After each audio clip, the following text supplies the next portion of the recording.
Boa tarde. Vamos dar início à apresentação do nosso tema nesse seminário, que é o manejo de plantas invasoras na conservação do solo. Terá uma breve apresentação apresentando alguns temas importantes, alguns tópicos importantes sobre esse tema. O grupo é composto por Ana Letícia, Lucas Melo e eu, Luan Gabriel. Vamos começar. Bom, tudo começa após toda aquela história da Revolução Verde, que foi um incremento na nossa agricultura que era muito arcaica, né, muito pouco produtiva, e após os acontecimentos da Segunda Guerra, todo o aparato tecnológico envolvendo todos os aspectos do mundo teve um up, posso dizer assim, e essa evolução atingiu também a agricultura, fazendo com que toda a produção de alimentos, de grãos no mundo aumentasse muito de uma hora para outra, graças à tecnificação do maquinário, novos maquinários, novos métodos de plantio, novas sementes bem melhoradas, o próprio melhoramento genético, o uso de herbicidas, novos adubos, novos produtos químicos. Tudo isso fez com que a agricultura intensificasse muito sua atividade e, com isso, veio o esgotamento dos solos, porque um uso muito intensivo e tudo aquilo que é natural um dia se acaba, né? E esse uso fez com que, por exemplo, o solo se esgotasse em relação aos nutrientes, ficasse compactado, a própria salinização, devido a muita irrigação em áreas irrigadas, mas o que a própria erosão, né, por deixar o solo descoberto todo aquele período que ficava entre as safras, e isso despertou interesses de pesquisadores, cientistas, que tinham como propósito diminuir esses impactos nos solos e aumentar a vida útil deles de forma ecológica, de forma que não usasse outros produtos químicos, outros métodos que agridem a natureza. O que eles pensaram? O uso de... O que eles acharam, pensaram, conseguiram conseguiram entender que as próprias plantas invasoras, elas podiam ter um papel, isso em científica dos pesquisadores voltado para a agroecologia, né? As plantas invasoras podiam ter um papel de recuperação desses solos, de que modo? Por exemplo, plantas que tinham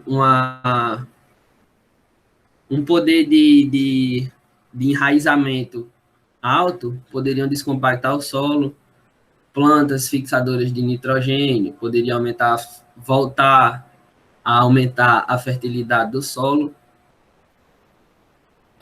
plantas que funcionassem como adubo verde, plantas que podem funcionar com cobertura morta, isso mais para frente os meninos vão falar aqui na nossa apresentação, e eles vão começar agora.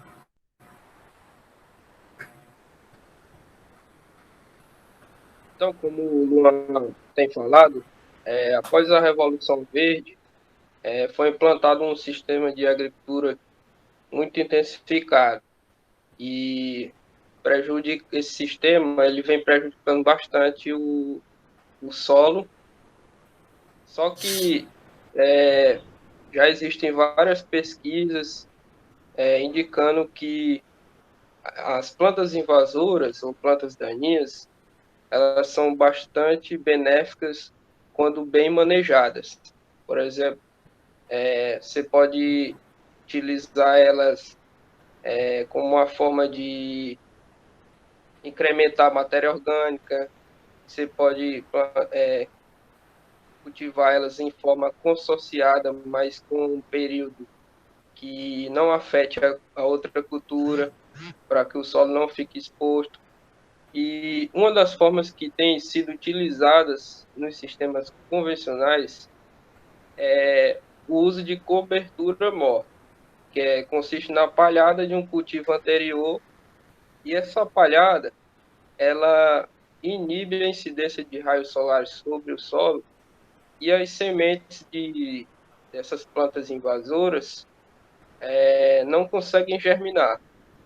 É uma forma sustentável de controlar essas plantas, sem ter que utilizar os herbicidas, que quando são utilizados em grande quantidade, podem impactar bastante o solo, deixando resíduos. Esses resíduos podem poluir os lençóis freáticos e até prejudicar os cultivos sucessivos. É uma forma também bem antiga de manejar essas plantas daninhas é por meio da capina, e é uma das primeiras formas que o homem utilizou para manejar. E estudos têm indicado que existe um período específico para realizar as capinas. Como exemplo, tem o feijão. O feijão, se passar de 20 dias sem fazer uma capina, ele pode perder 70% da sua produção. É um ciclo bem rápido, ele não pode passar muito tempo em convívio com as plantas daninhas. Pode passar. Então, os benefícios do manejo conservacionista são vários. De maneira geral, preservar o solo, incrementar a matéria orgânica, reduzir a incidência de raios solares, reduzir a evaporação, retendo mais água sobre o solo, melhora a estrutura física e reduz o uso de herbicida. Algumas plantas, além de incrementar a matéria orgânica, elas são fixadoras de nitrogênio e também ajudam a descompactar o solo, para que um cultivo posterior não seja afetado.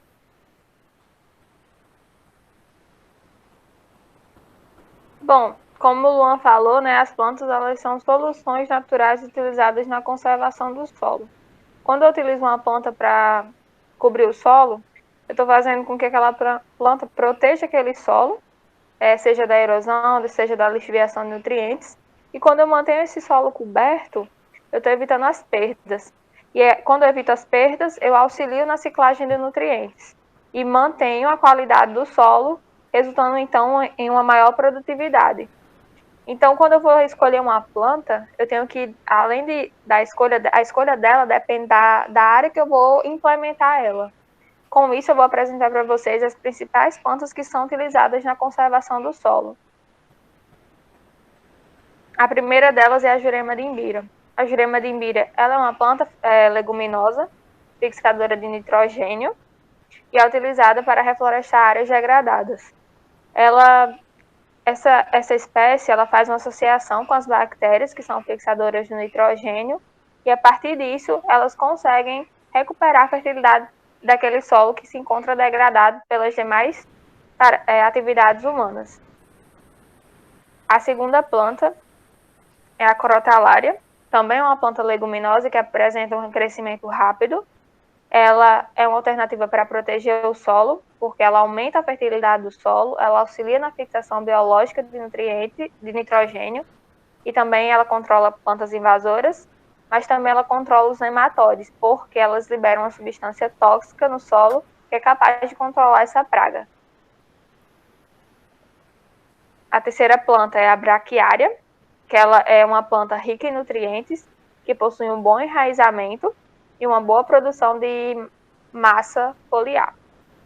Quando eu utilizo essa planta no solo, eu vou elevar minha formação de palhada, eu vou ter um solo estruturado, eu vou ter uma alta produção de raiz, eu vou ter uma descompactação do solo, vou ter uma alta reciclagem de nutrientes, vou reduzir os danos também causados por nematóides e vou ter um maior controle das plantas invasoras e uma fácil dessecação. A quarta planta seria o feijão de porco, que é uma planta é uma alternativa mais barata, então qualquer produtor pode utilizar.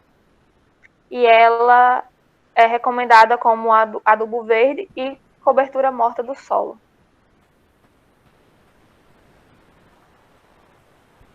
Temos também o sorgo, que ele apresenta uma boa capacidade de rebrota e boa produção de matéria seca em uma alta proporção entre o carbono e nitrogênio, sendo assim também uma planta utilizada na proteção e conservação do solo.